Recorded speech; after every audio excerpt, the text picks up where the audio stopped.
एक प्रसंग मुझे याद आता है, संत शिशु सूरजी महाराज। वो तो अनपढ़ थे, लेकिन कहीं भी किसी तरह मालूम हो जाता था। एक डीआईजी पता चला कि वो ध्यान करते हैं, पहुंच गए होंगे।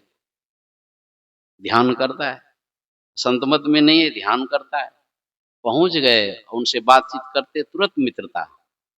साधु जान करके उनको सम्मान किए, उनकी बातों को सुना। जैसे मित्रता हुई, बस पुस्तक निकालते हैं, डीआईजी साहब कहते हैं कि देखिए, गुरु महाराज का ज्ञान इस पुस्तक में है, आप इसको ध्यान पूर्वक पढ़ लीजिएगा। कहा कि मैं अवश्य पढ़ूंगा। तो ध्यान करने वाले को गुरु महाराज का पुस्तक मिल जाए तो कितना बल बढ़ गया होगा डीआईजी साहब का। और गुरु महाराज का दर्शन करने के लिए छटपट आने जाने लगे गुरु महाराज के दर्शन के लिए। एक जगह गुरु महाराज का सत्संग चल रहा था और उस समय डीआईजी साहब आने वाले। तो संत शिशु सूरजी को कहते हैं गुरु महाराज, डीआईजी साहब जब आएंगे ना तो उसको मंच पे ले आइएगा। तो इधर प्रवचन चल रहा है और वो इंतजार कर रहे हैं डीआईजी साहब का। हनुमान थे ना, उधर डीआईजी साहब का इंतजार कर रहे हैं। गुरु महाराज की आदेश है, लेट आए, ऑफिसर हैं, लेट आए। और वहां जाकर के कहते हैं कि आपको गुरु महाराज मंच पे बुलाए, चलिए। वो स्वीकार नहीं किए, नहीं, अभी गुरु महाराज का प्रवचन चल रहा है, हजारों लोग मन एकाग्र करके प्रवचन को सुन रहे हैं।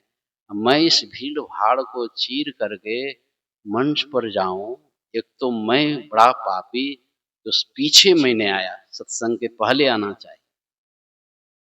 मैं बड़ा पापी हूं जो पीछे आया, और दूसरा पाप मैं क्यों करूं? इतने हजारों हजार लोग जो है सत्संग को सुन रहे हैं, सबका मन सत्संग सुनने में लगा हुआ है, और मैं मंच पर जाऊं तो कितने सारे लोगों का मन सत्संग से हट जाएगा। इस पाप का भागीदारी मैं नहीं बनूं। और चुपचाप जो है गाड़ी से कंबल निकालते हैं और सबसे पीछे बैठते हैं। एक जगह गुरु महाराज का प्रवचन हो रहा था, श्रीधर बाबा है, संत शिशु सूरजी और श्रीधर दास जी महाराज सब एक कैटेगरी। चुपचाप जो है पीछे, पंडाल के पीछे चुपचाप बैठ गए, मंच पर नहीं आए। ये सब पूर्व जन्म का संस्कार है, उसको अपने आप ज्ञान हो जाता है।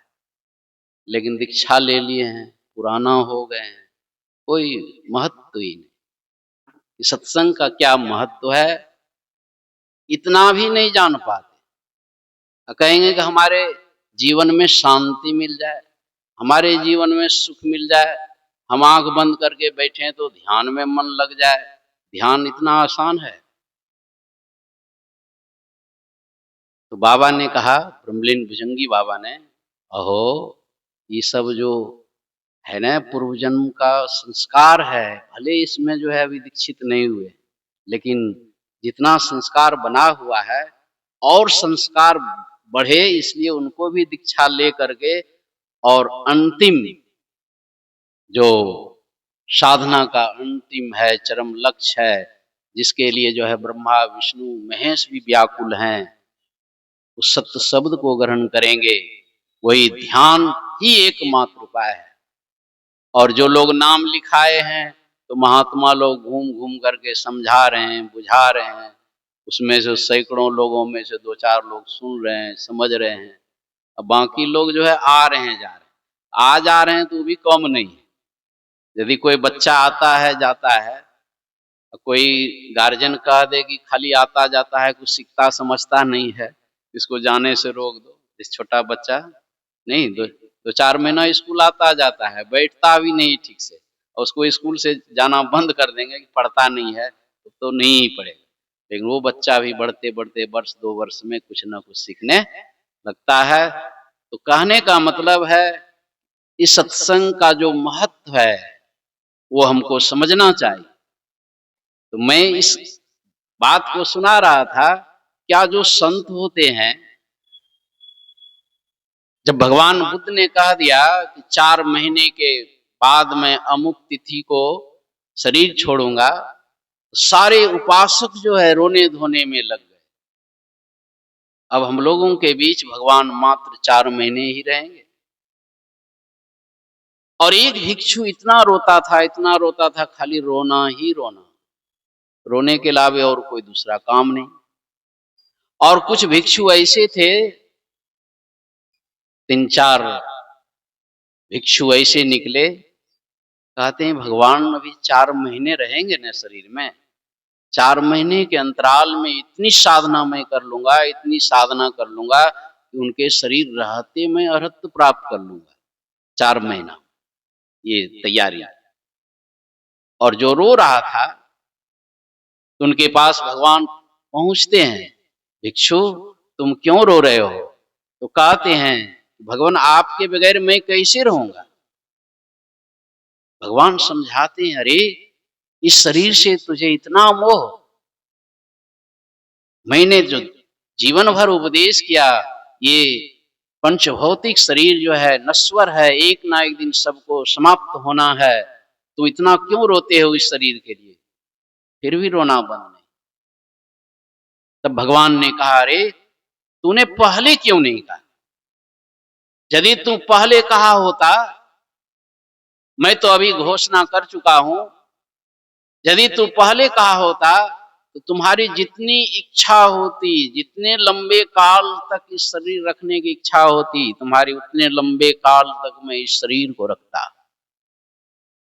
बाबा लेटे हुए थे, मैंने कहा क्या संत ऐसे होते हैं, जितने लंबे काल तक अपने शरीर को रखना चाहे उतने लंबे काल तक वो शरीर रख सकते हैं? बाबा लेटे हुए थे, उठ करके बैठ गए, कहते हैं कि तवे हो, मतलब संत इच्छा है कि 1000 वर्ष शरीर को रखना है तो रखेंगे। सिमरन बंदगी कर साहब की, काल नवावे माथा। कहते हैं काल जो है माथा नवाता है, मन संत की आज्ञा के अनुकूल ही काम करते। संत की इच्छा नहीं होगी तो काल की भी इच्छा नहीं होगी। क्यों? इसलिए कि काल के मुख से, काल के दायरे से वो निकल गए। हम लोग भी उसी काम में लगे हुए हैं। काल मुख से निवकी भागो, ध्यान के बल भाए रे, ऐसो अवसर खोइयो तो रोइहो पछताए रे। और दूसरा कोई उपाय नहीं है कि हम कुछ भी कर लेंगे। सुन रहे थे ध्यान बिंदु उपनिषद से, यदि शैल समं पापं विस्तीर्णम बहुयोजनम विद्यते ध्यान योगेन नान्यो भेदः कदाचन। यदि पहाड़ के समान कई योजन तक किसी का पाप राशि फैला हुआ हो, वह पाप केवल ध्यान योग से ही नष्ट होता है।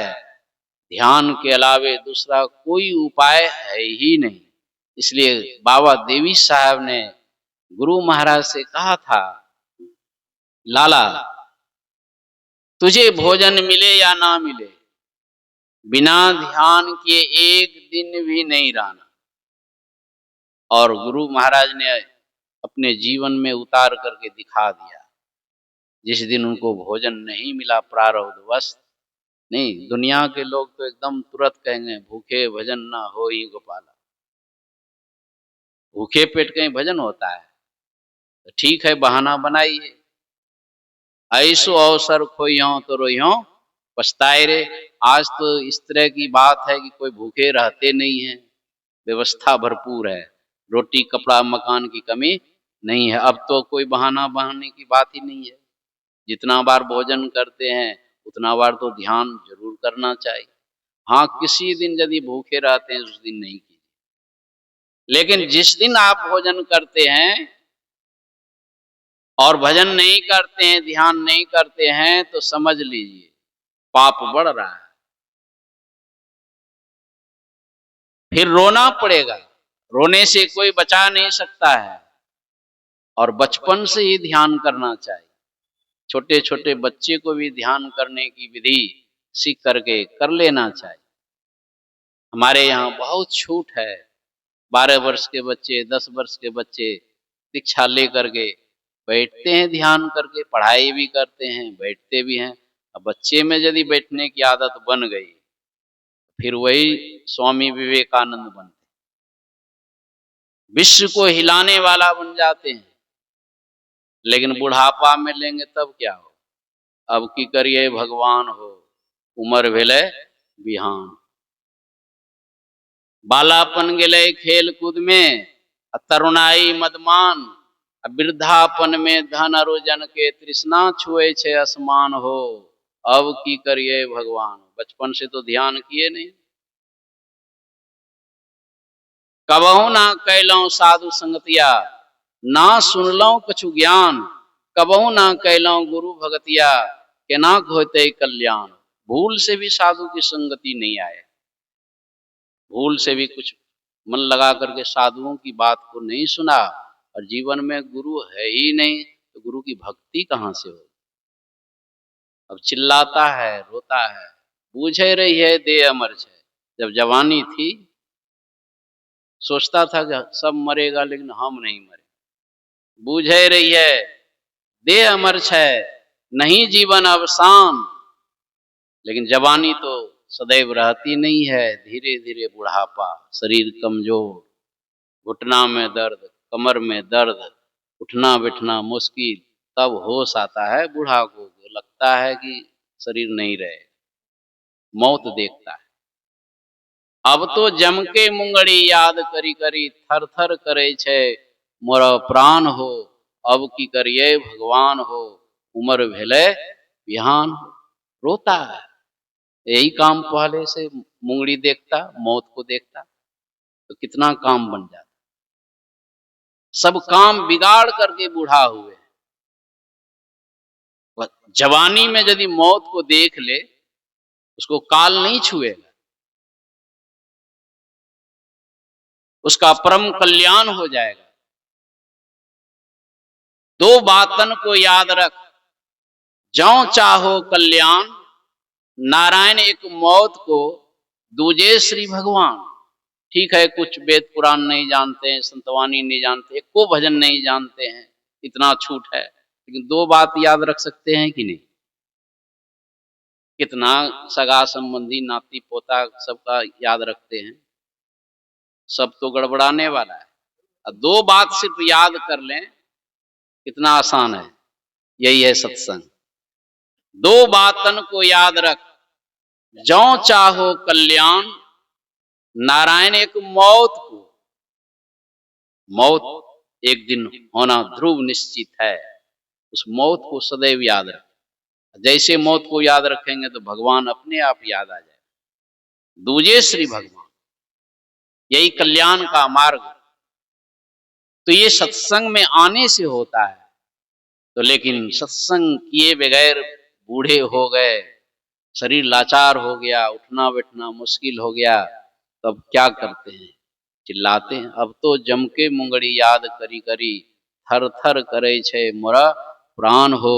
अब की करिए भगवान हो, उम्र भेले लाज लगे छे विनय करे। साधु महात्मा जो कहते हैं करने के लिए, मांस मत खाओ, मछली मत खाओ, झूठ मत बोलो, शराब मत पियो, नहीं बेविचार मत करो। साधु महात्मा के बात को नहीं मान करके अपने मनमानी करते। मन का कहा ना कीजिए, मन है पक्का चोर, बीच दरिया में ले जाए के देगा तुमको छोड़। अपने मनमानी करने से भारी दुर्दशा होती है। इसलिए कहते हैं लाज लगे छे विनय करे में, करनी आपन जान। श्री सद्गुरु महाराज की जय। बोलिए श्री सद्गुरु महाराज की जय।